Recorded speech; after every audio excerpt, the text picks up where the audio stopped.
All right. Good evening. Oh, it's 7:05. All right, let's get going. Right. It's time. So welcome to day three. Welcome everybody to our training session. Day three. It's getting exciting already. We're getting into our meat and potato, right?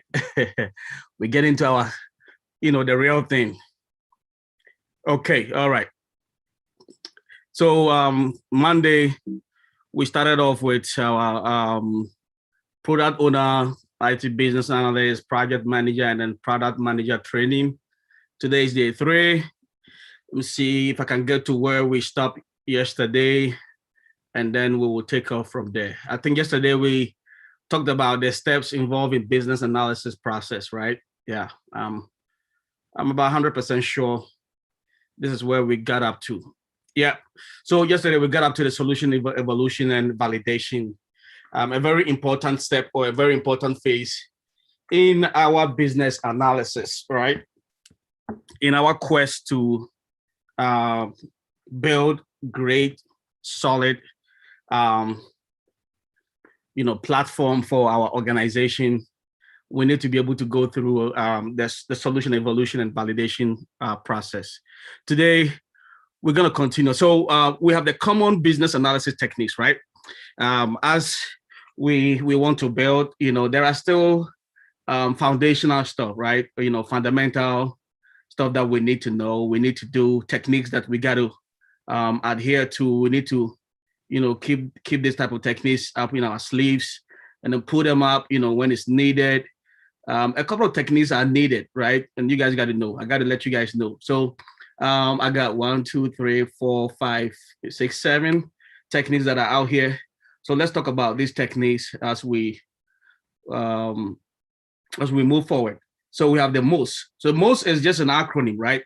MOS is acronym. So MOST. And the acronym, what we want to talk about is the mission, the objectives, and then the strategies, right? And then we have the PESTEL. So PESTEL, P stands for political, E stands for economic, sociological, technological for the T, legal for the L, and then E is environmental, right? Very important. And then SWOT. SWOT analysis is very common. A lot of people know it. Basically the S, that's the acronym. The S stands for strengths, weaknesses, opportunities, and then, threats. That's for the T. And then we have Moscow. So Moscow, like we all know, the capital city for Russia. So Moscow, the MOS and the COW stands for, the M means a must, the O stands for all, the S stands for should, the C stands for could, and then the O stands for all again, and W stands for would, right? We'll talk about this and how we use this technique in prioritizing different, requirements and product feature sets. You'll be using this a lot, so keep that in mind, guys. We'll be using this Moscow, technique, and I'll talk to you guys momentarily on about this. We have Catway. So Catway, CATWOE. So customers, actors, transformation, process, worldview, owner, environmental. Then we have the 5 whys and the 6 thinking hats, right? These are all great techniques that you guys got to know, right? These are very fundamental, basic stuff that, if you're building great solutions, if you're part of a very great organizations, you guys will be using one of these techniques, right? In you guys, your effort to deploy some cool cutting edge, solutions that are out there. If you work for a great company, no two ways about it, that you guys probably you guys are already using some of these techniques out there in, delivering, great platform. So let's get into these, techniques, in a more proper context, right? So the MOS, let's talk about the MOS. So the MOS, we said the MOS is mission, the objectives, and then the strategies, right? So this allows business analysts and then product owners and whatnot to perform a thorough internal analysis of what is the aim of the organization to achieve, right? And then how to tackle such issues. So when you're looking at the MOS in our analysis or as a techniques, as one of the techniques, when we're looking at this, we're looking at the mission, right?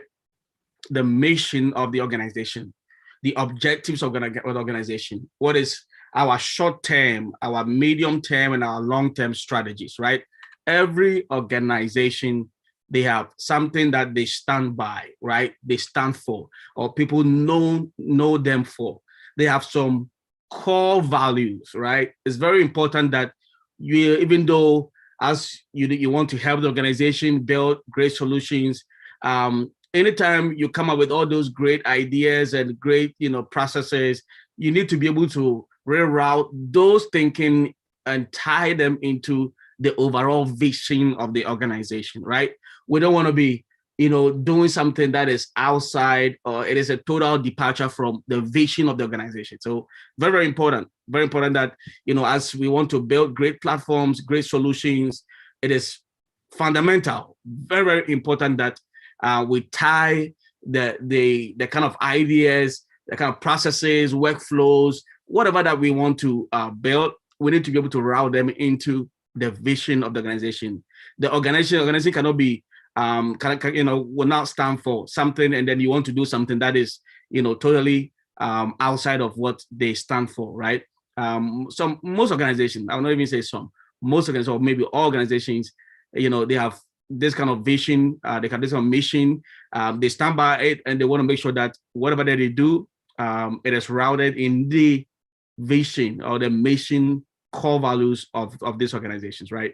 So we can't do anything outside of it. So it's very important that whatever internal as analysis and whatever we're looking into, make sure that you also be thinking about what is this organization? What do they do? What's the core mission here, right? We cannot be selling shoes and then you want to bring an idea that basically somebody who is selling fish, will have to work with that kind of objective and strategy, right? So it's very important. So you tied every analysis. You need to be able to wrap them, tie it back into the core mission, the core values of the organization that you're going to be working with. So MOST, most, as the acronym says, very, very important.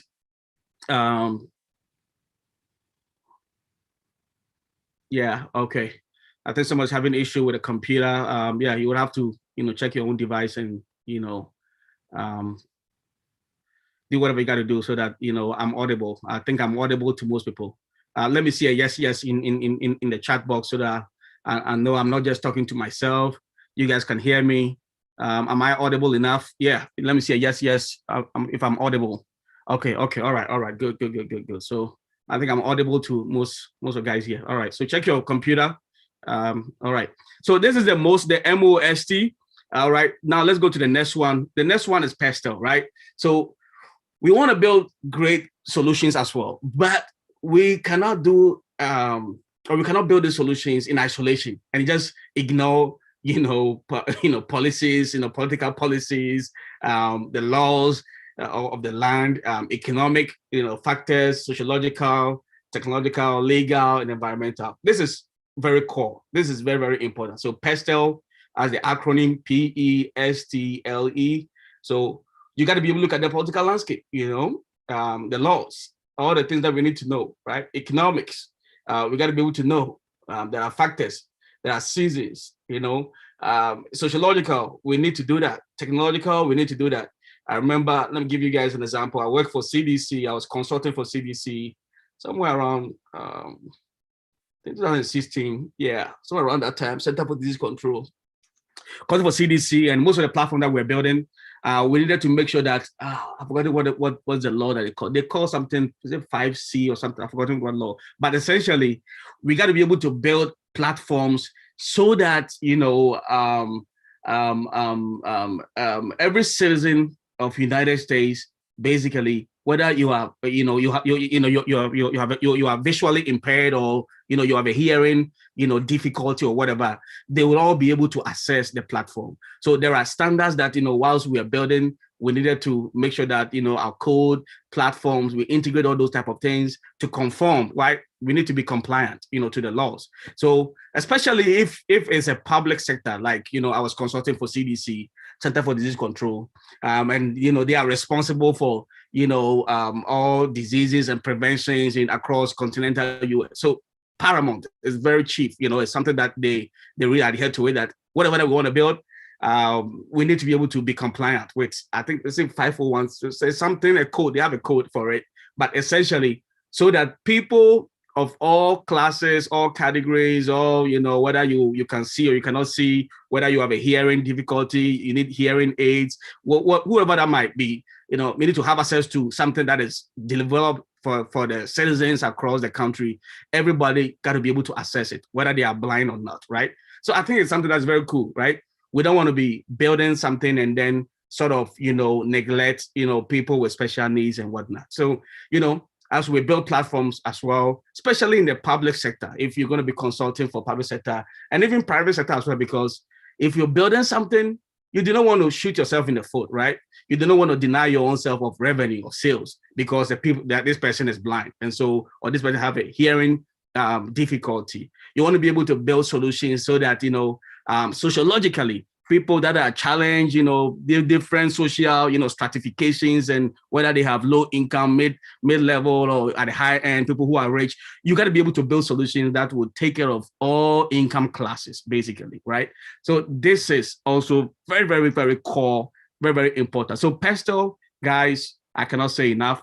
Keep this in mind, that anytime you're building any solution, political, economic, sociological, technological, whether, so when we say technological, for instance, for me, if I'm building something and we got to be able to test so that people that use IE, right? IE is Internet Explorer, right? Not everybody uses the same browser. Some of you, you're so advanced, you love Chrome. Some of you maybe Mozilla. Some of you different kind of, browsers and other things. But when you're building solutions that needs to be able to address and take care of the needs of every citizen, regardless of where they are, you got to be able to make sure that there are compatibility testings, across all browsers. So, for instance, you will not just develop a solution and it will just work in Chrome or maybe Firefox, Mozilla, right? You got to be able to also test in IE, Internet Explorer, whether they have the very old version. There are some old folks, they're like 70 something years or 80 something years, they're sitting somewhere in Nebraska, they're sitting somewhere in Iowa, somewhere, right? They've never even updated their browser versions. It's very funny, but it's true because I've been there. I've consulted for cities, so I know how some of these things work, right? So we got to be able to build solutions and then ensure that regardless, right? That's a key word here. Regardless of the browser version, whether they've never updated it since 2007, 2005, they will still be able to have access to what, the public services, right? Basic public services. That is the key thing here. So Pestle, guys, keep it in mind. All right, moving on.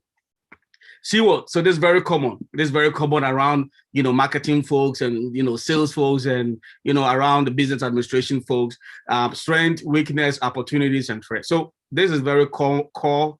This is very fundamental as well. This technique helps you to find areas of both strength and weaknesses, right?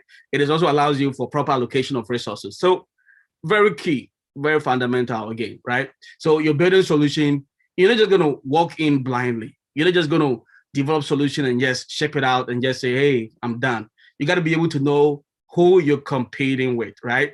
The last time, I think day one, I mentioned something, especially, if you're going to be a product manager, it is something that, you really have to be on the lookout for all the time, right? If you're going to be a product manager, you really have to be looking into your, competitors, landscape, right? Who are we competing with, And I think the one I mentioned, for instance, if you go into the fintech, the kind of embedded lending and embedded finance space, you got to know, for instance, over here in America, there's so many of these guys, Sezzle, Klarna, Afterpay, there's so many of them, countless, right? We run into thousands. So you got to know who you're competing with. What are they offering?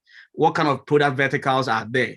So what are you bringing that is new? What is going to be a competitive edge? What kind of technology are you bringing in that will essentially make their life comfortable or better or easy? So guys, you got to know your strength. You got to know your weakness. You got to be able to look at the threats, who you're going to be competing with, right? And of course, this will also allow for proper allocation of resources. When you know all of these things, budgeting, allocating resources, it's also very easy, right? Very, very easy. All right, moving on. So MOSCO, I want you guys to take note and take it very well. MOSCO is going to be very important when we come to prioritization of feature sets, right? We have crazy ideas. We have crazy thoughts. So many things are bumping over our heads that, what if we do this? What if we build this feature? What if, this current process that we have in here in this organization, what if we change it and make it this? So there are so many things that is bumping over our heads, every second, every day, every hour, every minute, right? But regardless of, all this, in abundance of all these ideas, we got to be able to, prioritize, right? We got to be able to say, what do we take to the market first? And so that is why the technique MOSCO is very important. So like I said, MOSCOW, so the mass, M means mass, RO means or, S means should, right? So must or should, and then could or would, right? So simply, there are product feature sets that are a must, right? This one, we cannot defer it. We cannot defer or wait on it for 2 months, 2 weeks. This one, it has to go in, immediately, almost like now, right? We got to be able to ship out this product feature set right now because there are so many dependencies on this product feature set, right? When you're building solutions, and when we'll get into it, when I start giving you guys, different projects and assignments, and you guys start working. So there are infrastructure type of things, architecture type of things, there are authentication type of things. We got to be able to talk about all these things and work these things out before we start building the blocks. We start laying the blocks and we start talking about colors of the wall. We start talking about all the aesthetic and cosmetics type of stuff, right? We got to do with the foundational, the core stuff first, right? Very important that we deal with foundational stuff before we start talking about wall colors. Let's like you when you're building, right? Talk about the wall colors, location color, and so on and so forth. All those are aesthetic, cosmetic, right? We want to be able to deal with the fundamental stuff first. So MOSCO is the technique that is going to help us guys to be able to prioritize what is a must, what is a should. If it is a could or a would, so that means, we could have this. It is nice to have, but it is not a priority. That means if we were building something, there are certain things or product feature sets that can be in day 1, day 2, day 3. Well, would, we can maybe prioritize this and say, maybe this is a day 4, a day 5 type of thing, right? So when we're doing this, we look into this and say, okay, all right, this is going to be this feature set is what we need to go get to the market first. This one is going to be a day 2 item. The next feature set is going to be a day 3 feature set, right? So we got to be able to prioritize. So MOSCO, this technique allows prioritization of requirement by presenting a framework in which every individual requirement should be evaluated relative to others, right? So we weigh them, we put them side by side, right? So on the left side, on the right side, we say, okay, let's go with this one first. All right, we can defer this one. We can wait on this one. It is not that immediate. It's not that, urgent, right? This feature is cool, but, if we don't have it right now, we will not break the bank, right? The whole world will not come to an end if we don't have this right now. It is fine if, we let the other features go, looking at our capacity, looking at our bandwidth that we have right now. We can as well, take this stuff into market first with our resources current resources that we have. And then maybe later on, we can, deploy this other cool feature sets. So MOSCO, guys, I can't say enough. Keep this in mind because it's going to be relevant as we begin to prioritize different feature sets that we're going to be building for the different domains, right? Very, very important, guys. Keep in mind. All right, moving on. The CATWOE. So CATWOE.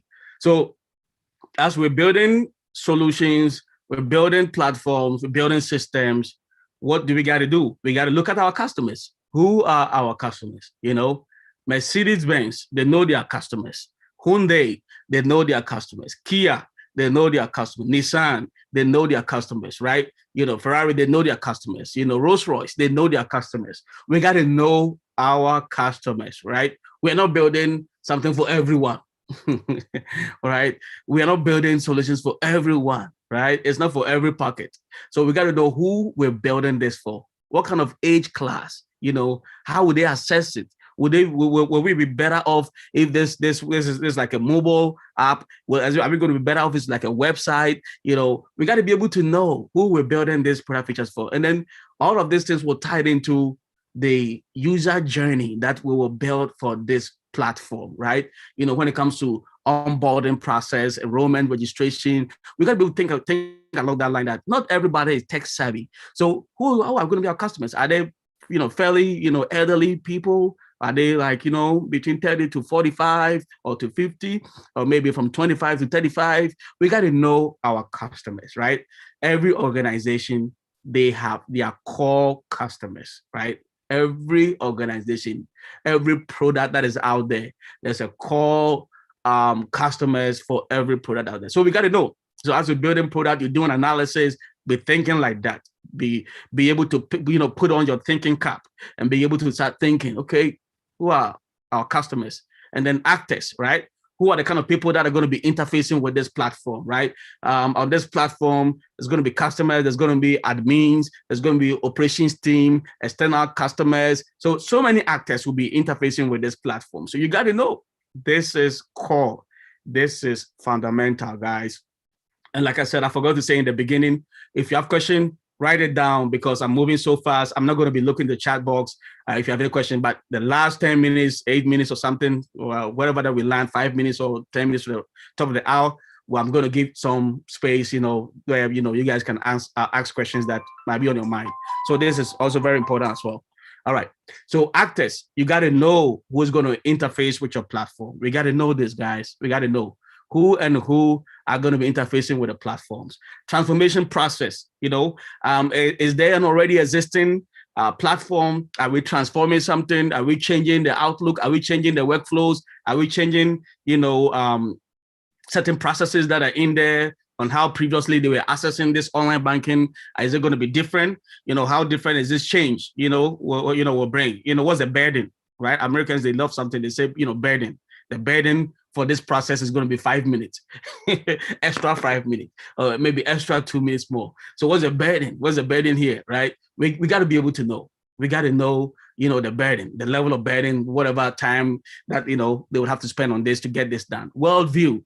We don't just have to, 2021, when you're building something, you don't just look into your space, right? Just Africa, just Asia, just America, just, Australia, Europe, wherever, right? You look at the global view.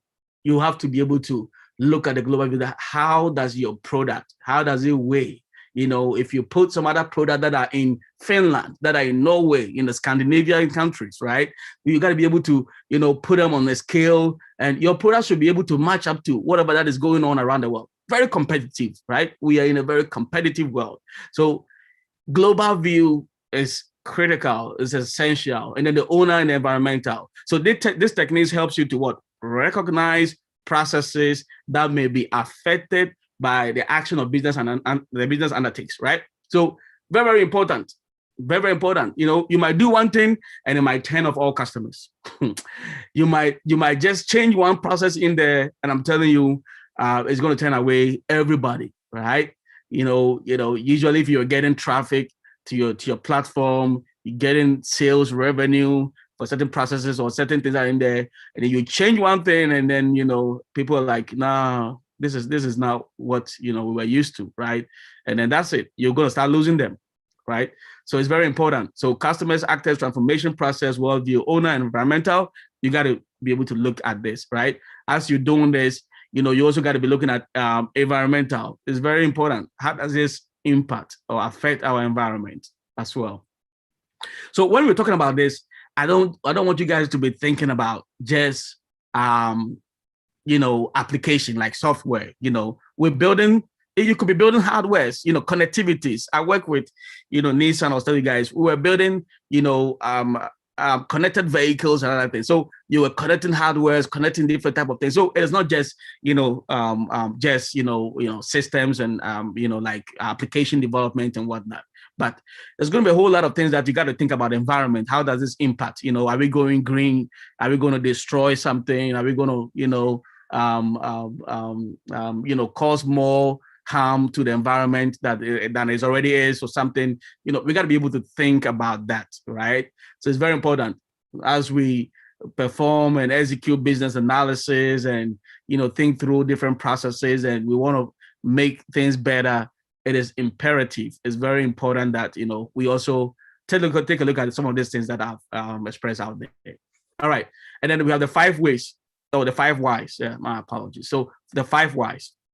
This technique is a backbone for the Six Sigma business analysis technique. So it consists of leading questions that allow business analysts to single out the root cause of an issue by asking why, right? Why such a situation arises. Why? It's very important. Very, very important that, we start doing it, right? We have the 5 whys. 5 whys. We got to be able to do that. There's about 5 levels of thinking, guys. And if, this is outside of this, topic, but whenever the time might be, opportunity presents itself, I might talk about it. So we have what, we have why, we have, how, then we have what more, right? So a lot of people, they just asking question, what? They are not even at why, right? They are not at the why level. And then just a few people, motivational speakers, they are at the why level. And a few people are doing the how. How do we solve it? How do we make this better? How? So we got to be able to put our thinking cap and then, be doing how more. And then we have what more. So Google, Apple, Amazon, all the big tech companies, they are all thinking at that level of what more. So that is why they don't wait for you to come and tell them that, you need a feature on the cell phone that can be checking your heartbeat, that can be checking the step that you're taking every morning, that can be checking your, be regulating all these things, because they are what more. That is the highest level of thinking, right? This is outside of, this subject or this topic I'm treating, but very important. So one day, maybe I might get into that, what more, and we got to be able to thinking like that. What more, and not just sit down and just be complaining. What, have you heard this? What? If we're going to be doing what, we might not get anywhere, guys. So it's very important, right? The 5 whys. This is very important. Root cause analysis. Don't start blaming the devil here, right? We're not going to start, blaming the devil here. We got to be able to talk about it and say, what caused this? Can we look into this? Root cause analysis. What was the failure? What caused this failure? If something is acting up in your production environment, you got to be able to know what is causing this, what was messing this up, what's the last transaction. We got to be able to look into the logs, right? When we analyze the logs, we'll be able to check into logs and see what was the last transaction, what caused this, what impacted, what was it about, what was the character of that last transaction, whilst we're looking in and analyzing the logs, right? So it's very important that we put on that cap, that thinking hat of root cause analysis, and not just be people who are always blaming people, politicians, pastors, devil, evil, Satan. No. Not that here. So 5 whys, guys, very, very important. And then let's talk about 6 thinking hats. 6 thinking hats, also very important in this process. So this process helps you to consider alternative perspective and ideas, right? 6 hats, right? So green, creative thinking. Blue, talk about big picture overview. White, logical, data-driven thinking. Yellow, positive thinking, which mainly focuses on pros, and then red, emotional-based reaction. Black, opposing thinking, which focuses on cons, right? Very important.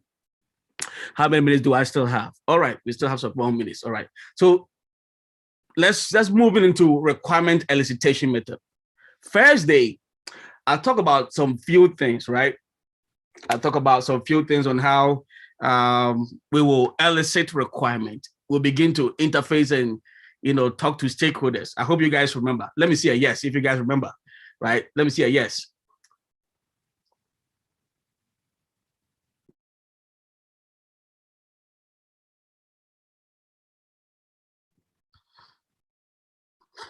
Okay. I see a yes for everybody. All right. So we talk about, elicitation. How are we going to engage stakeholders? How do we elicit, requirement, product, feature sets? How do we do it? So I have over here 4, maybe 5, because, survey questionnaires might be, we can, segregate it, and then each one can take a different turn. But let's just say 4 for now, right? So let's say 4.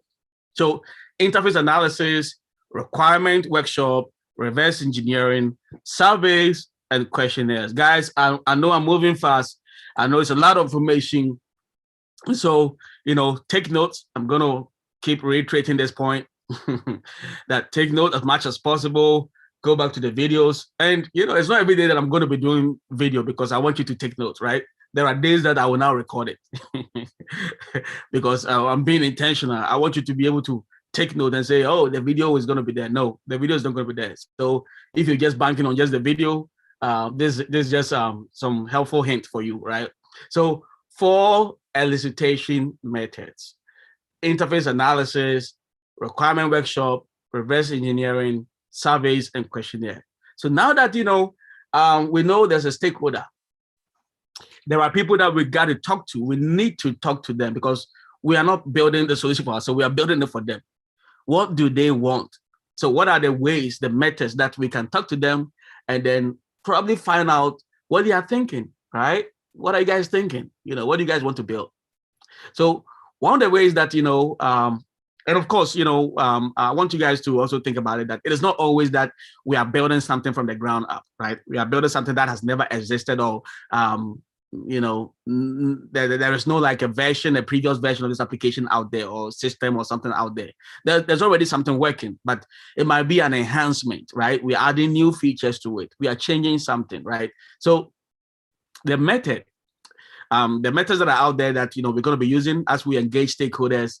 One of them is interface analysis, and then requirement workshop, reverse engineering, surveys, and questionnaires. So what are these? Let's get into the meat and potatoes of this stuff. So interface analysis. So when you take a look at every system, it is there are 3 guys, so we're taking a lot of stuff. We are really into our.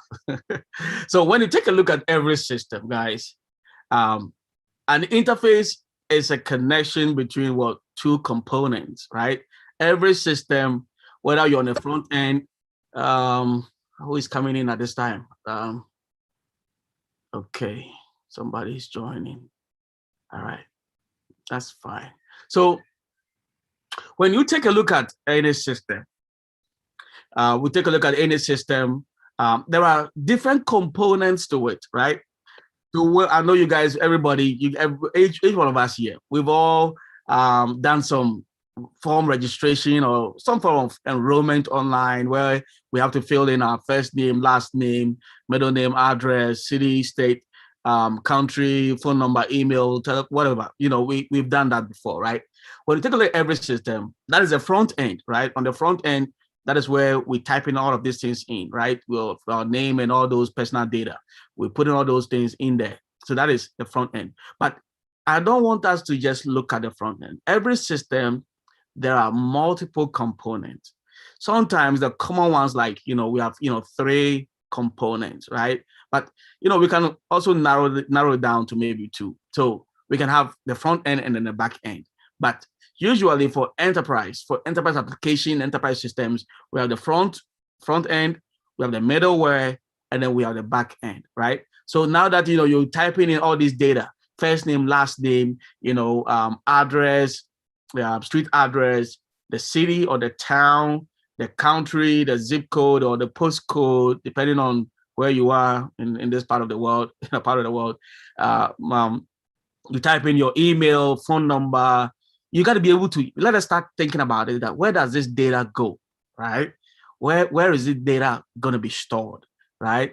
Because the company or the organization that we work for, they need this data to be stored somewhere so that they can refer, right? If they did something from our customers, they can always go back to it. So I want us to start thinking about it, that, okay, since we have the front end, that means when somebody type in all this data, it gets stored somewhere.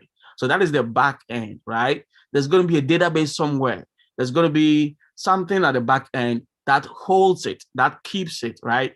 That maintains records of all these data sets, right? So I want you guys to start thinking, okay, so if we're going to be building something, a new application, sometimes even without talking to stakeholders, we can, by our own self, begin to write certain things down that, okay, let me just do some interface analysis, right? Some interface analysis. Just, okay, so the front end, this is how it's going to look like. So then, okay, so the back end, we should have something that will hold, sort of maintain this, records, right, of these individual customers, right? So we got to be able to do this interface analysis. Can be an interface, user interface, can be system to system. Sometimes you're building a system, right? It is not just that system. That system might be connecting. Later on in our topics and subject, we'll be talking about APIs. So it might be system to system, system to hardware devices, and so on and so forth. So we got to be able to start thinking like that. Where does this go? What is the next step? When this data, when I submit, when I put on this personal data, first name, middle name, last name, street address, address line 1 or whatever that we might call it, city, town, state, region, postcode, zip code, whatever, where does this go? We need to start putting on our thinking hat or thinking cap and they say, okay, all right, where is that going to be stored? What is holding this? What's the kind of container behind this that this data, data set gets stored in? So start thinking like that. Start processing some of this stuff like that, right? So, all right, when the user enters this, when they finally push the submit button, where does it go, right? We need to be able to start thinking along these lines. So interface analysis, whether system to system, whether system to hardware. So this is why sometimes when you connect a printer to a computer, it's a system to what? A hardware. You push a button on your screen and then the printer, takes in the command and then start printing out something for you, output, right? So out of this thing, we got to be able to start analyzing stuff, system to system, ATM. You go to the ATM, you take out money. They're using, web services and other things. Immediately you take out the money, you log into online banking, and then you realize that the balance has reflected. If your balance was $200, you take out maybe $60. Now you have $140. What happened, right? We got to be able to start thinking. We have to start processing, right? How this system to system working? How is this interface, that you're doing working? I want you guys to start thinking along these lines, right? elicit specific data about the interface depending on its type, right? So very important, different system architectures, different system infrastructures. So I sent out a couple of videos for you guys, right? Now, it's not because, it is boring, right? That's why I send these videos out to you. These videos I sent out to you, they are fundamental, right? I know it's not everybody on this call, almost about 13, 14 of you that are taking this, this training. Not everybody is coming from engineering background. I'll keep saying it all the time, right? So it's very important that I share some kind of video, some kind of, articles, some kind of information that's going to be helpful for everybody. It doesn't matter your level, right, of knowledge, right? As a matter of fact, nobody is like the final repository of knowledge. There are some of you on this call, you even know more than I do, right? But it's just a privilege. It's just an honor that I'm just sharing what I know. I know a lot of you guys, deep stuff even more than I do, right?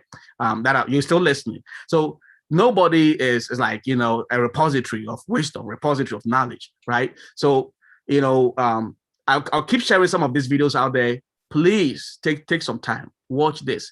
Fundamental IT stuff. You will learn a lot. Even if you already know some of these things, just pause for a second, just listening for a second. You might hear something that you've never heard, right? So that is the point for me sharing those things. And I'll keep sharing one or two, stuff as well as we move along. So very important, interface analysis. Very, very, very important. All right, moving on, guys. Requirement workshop. Okay, this is a big one. Requirement workshop. So, we are still in elicitation, right? We're still facilitating meetings with stakeholders, trying to see, okay, you guys want to build this. All right. Okay. All right. So there are different processes in this application. Maybe, I think day one, I'll talk about bill payment and remittances, right? Let's say we are a bank. So we are ABC Bank. There's a department for remittances, money transfer, right? We send money out, whether within continental US or maybe outside of the United States, right? We're sending money out to family, loved ones, and so on and so forth. So this department is responsible for remittances. There are different subject matter experts. By now, you guys remember it from day one, or is it day two? We talk about subject matter experts, right? There are different subject matter experts within the department. They know the system. They know how money transfer works, right? And so workshop is a technique that we use. Usually when you have multiple stakeholders for different applications. So sometimes it is not just the compliance, the money transfer or the remittance P department. sometimes what we are doing, we also need to be able to ensure that we are also compliant. We are not doing something that, Uncle Sam, for those of you who don't know, I know, in America, when we say Uncle Sam, we're talking about the federal government, right? The government. We don't want to do anything that Uncle Sam will come back at us and say, hey, you guys did not do the right thing, right? We don't want to do anything that IRS and all these other agencies, Uncle Sam will come back at us and say, hey, you guys were not compliant with this. So workshop is a type of meeting you set up and you bring together all these stakeholders. So people from compliance, people from mortgage, people from all the other departments, right? And then you put them all together on a 1 hour, 2 hours, right, session. What are you guys talking about? You're talking about the features that they want to build, right? So that, when somebody says something that is not compliant, a feature that they are thinking about that is not compliant, somebody from the compliance will say, no, you cannot go beyond this point, right? This point is no entry or no exit, right? You cannot go beyond this. The law does not permit us to hold this set of maybe personal data for this long, right? Somebody got to be able to, pull our brakes and tell us where we're going now. There is no exit. There is no entry for us. This is a no-go area when it comes to compliance issues, right? So this is why requirement workshops are critical. They are essential. So we put all these people together, people from all these departments, subject matter experts, senior managers, they'll all be on this call. Sometimes VPs, vice president of work, vice president of operations, vice president of this department, because essentially what we are building will have some impact. It impacts on their key functional areas, right? So this is why we are bringing all these guys together so that if there are doubts, if there are conflicting thoughts, somebody will be able to say, no, this is not how it works. If we are thinking about the process for this new feature in a certain way, one person will say, no. We've been doing this for years. This is not the process. Let me tell you guys, this is the process. A, B, C, D. This is a process that we use, right? So workshop is a structured way to capture requirement. A workshop is used to maybe used to scope, discover, prioritize, define, and reach closure on requirement for target system. It's very, very important. Sometimes workshops are very useful.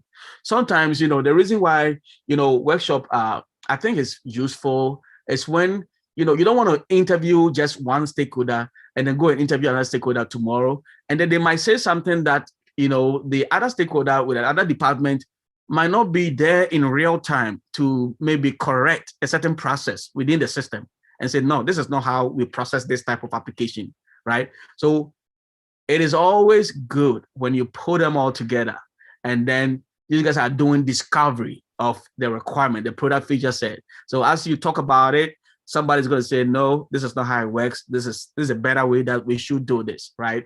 And then compliance might also be in there, maybe checking in on you guys and making sure that, what you guys are doing is compliant, right? You guys will be compliant essentially. So requirement workshop, very important as well.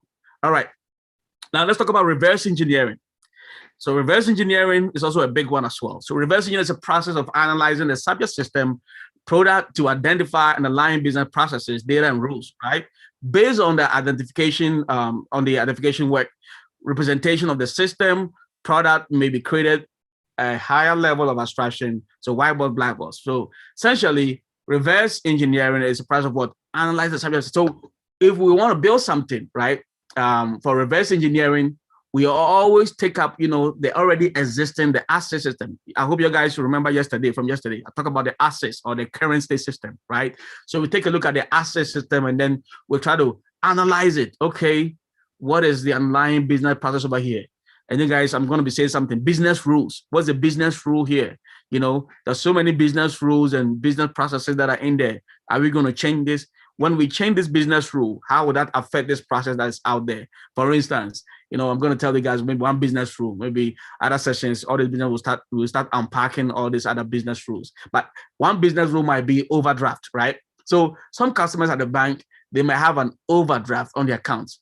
What that means is that when they do not even have money in their bank account, because they have the overdraft, it allows them, to be able to withdraw more than what their current balance is, right? So if their current balance is, for instance, is $200 and they want to be able to withdraw maybe $500, maybe they have overdraft limit of maybe $800. So that allows them, because the business rule that is placed on the account, it allows them to withdraw more than the $200, which is their balance right now, the current balance, right?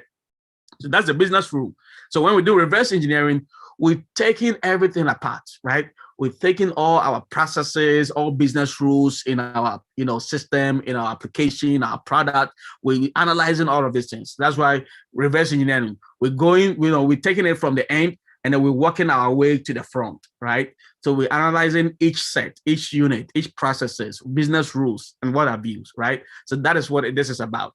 It's very, very important. Sometimes reverse engineering, as you guys can see, white box, black box, essentially we're talking about code here. We can even analyze the code, right? We can go into the back end, look at the code of the previous version of the application that's out there, and the developers will look at the code and say, okay, this is what they were doing. This is the method here. This is this here. This is what they were concatenating here. There's this table that is joined to this. They look at the database. They look at all the schemas. They look at all these things out there. Okay, this is why this is functioning this way. So we take a look at all the systems that are in there, critically, right?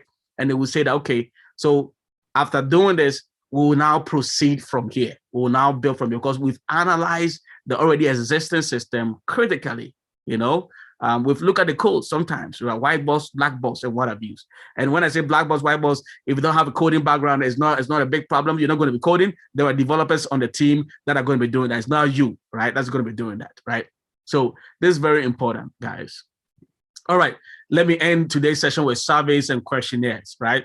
I know I have, I have 8, okay, I still have some time. All right, so surveys and questionnaire. So this is also another great way to elicit requirement, right? You guys want to build great, solid product. What do?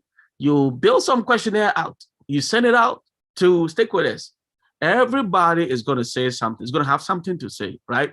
So surveys, even customers, right? External customers. Sometimes you send this out to customers, trying to get something out from them, glean something out from them and say, hey, what are you guys thinking? What if we do this? What if we do that? So questionnaires, people walk into the bank and then you give them some questionnaire to fill, right? How do you like this process? How do you like this process over here? They're going to be very candid with you, right? Going to be very honest with you. Say, I don't like this, your process over here at the bank. I don't like this, your process here at this retail store. I don't like this process over here. Can you guys have this here? So questionnaires, surveys, these are also another way for us to glean requirement, take requirement, elicit requirement from different stakeholders across the divide. So with that said, this is going to be the end of today's session. So a survey administers a set of written questions to stakeholders and subject matter experts, right? So you send these questions to them, and then hopefully they will share back, with you some answers. They'll provide some feedback, some answers on what you've asked them, right? It's closed and open-ended. That's the type of thing with surveys and questionnaires. All right, we have some 5 minutes. We have some 6 minutes or so. It is 7:54 p.m. All right, so we have some 6 minutes. It's question time. I'm going to open the floor.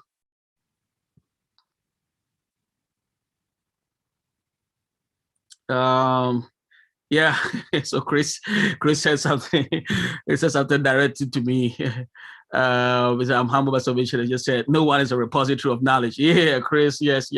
Nobody, no one knows it all. We all learning from each other. Yes. The world is all about you share, and then you also give me something back, right? I'm also going to be learning something from you guys as well. We are all sharing. The world is all about sharing. All right, Emmanuel says it's information. Okay, all right. So question. We have some few minutes, guys. If you have any question, anything that talk about that, you said, okay, well, you said something here. Can you explain? Can you do this? All right, let's let me see if I can unmute you guys and take some few questions out here. Okay. All right, guys. Question. Right. And I have a question. Yes, sir. First off, thank you very much. The session was very informative. I'm actually learning a lot from you. With the common business analysis techniques, you listed some, I think 7 techniques that can be used. Right.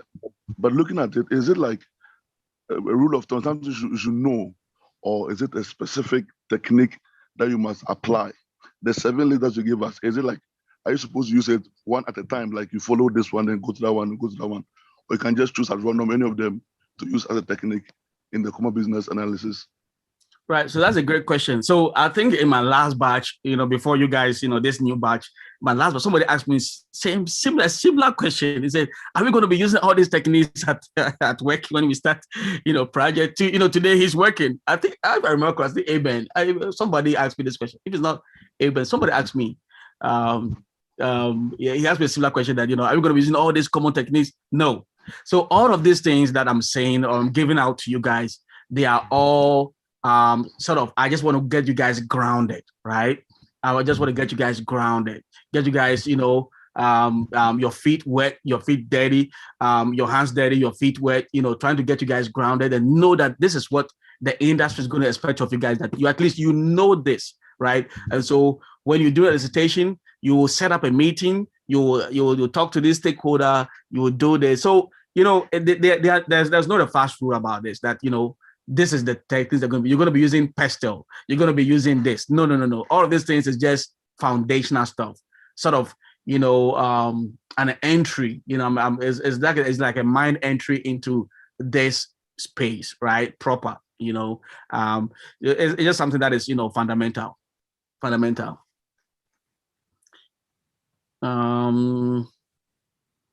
Somebody say, can you please TRO? What does that mean? Guess top to down, bottom up approach using reverse engineering. Yeah. So we're saying, talking about reverse engineering and top to bottom, bottom up approach using reverse engineering. Yeah. So yeah, it's not just working backwards from Z to A. We can be doing from A to Z. Essentially, what we're doing is that we are unpacking, the different phases and units within the application. Oh, okay. So Darko, I see what you're saying. You're saying you come back again and say, please throw more light on the interface analysis connecting between components. So essentially what I was saying is that when you take a look at every application, we have multiple components. There are different systems that are connecting to that, right? It's like the banking system that I was using. When you take a look at the bank, they have ATMs, they have mobile apps, right? They have mobile apps, they have ATMs, they may have so many services that they provide, right? Essentially, but they are all interconnected in some way. So that is why I think I gave an example of the ATM. When you withdraw money, right? Or when you go to the bank and you make a deposit. So when you make a deposit, as soon as you get home, it's not going to take about 5 hours, right? 2 hours. As well, even right at the bank, if you log into your online banking, you will see that the transaction has reflected. So it is very important, very, very important that, we begin to think about system that way, that what is connected here? What is connected here? What kind of component is here? What is holding this kind of data set? Where does this data get into? So we got to be able to start doing interface analysis and not just think about just what we see with our eyes, right? That like first name, last name, middle name, address, email. Not just that. We got to be able to move beyond that point and start thinking, what is the data mapping logic behind this? What kind of table is this personal data going into? Is it going to customers table? Is it going to employees table? Is it going to sales table? Is it going to revenue table in the database? We got to be able to go beyond this point and start thinking about the data mapping logic behind it. And we'll get into some of these things in a more proper context, right? So that you guys will get it, right? Okay, let me take this question from Nketi. I think he said something before. Can you kindly highlight on the 5 main whys? So 5 main whys, go back here. 5 whys. So this is a technique that's a backbone of both Six Sigma and then both business analysis techniques, right? So essentially, it is just questions around root cause analysis, right? Root cause analysis.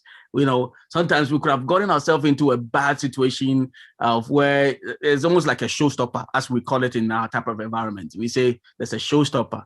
Anytime we say it means we say there's a showstopper, that means nothing is working, right? There's a P1 issue. There's a priority one issue. You guys would know it when you guys start working. You guys will be hearing about, there's a P1 issue. There's a P1 issue. Anytime there's a P1 issue, everything comes to a standstill, right? Everybody from VPs to vice president to EVSPs, everybody's now looking down and say, what is the issue? Has it been resolved yet? That means customers are unable to do nothing, right? But essentially, we're moving on from that. Every kind of situation we find ourselves in, we got to be able to, put on our thinking cap and begin to, get into root cause analysis, asking questions, why this situation has arisen. Somebody says something. I know I got a minute or two. Oh, it's already time, but let me take this last question here. Is it always the case that reverse engineering become necessary when there are challenges of trying along the way? No. So reverse engineering is a type of technique that, we always got to, look into. Anytime I'm building something, anytime I'm working on a project, I'm always doing reverse engineering, from A to Z. So from here, what are the processes that are involved? How does, data flows in from one endpoint to the other? We got to be able to think like that. It's not just, the data that gets submitted from the front end. Where does it go? We got to be able to know how data flows in from one endpoint to the other, right? Well, how does it get processed? What is the response? When we get into APIs and other things, when we start getting to get method and post, for requests and other things, some of these things, when we have the time or we have the bandwidth, I might get into some of these things deep when we have the time. But reverse engineering is very, very important as well. Very key, fundamental thing to this. All right, guys, it's already 8. All right, thank you, guys. We will definitely today's Wednesday, so we have 2 more days more, and then week 1 is going to be over. All right, thank you, guys.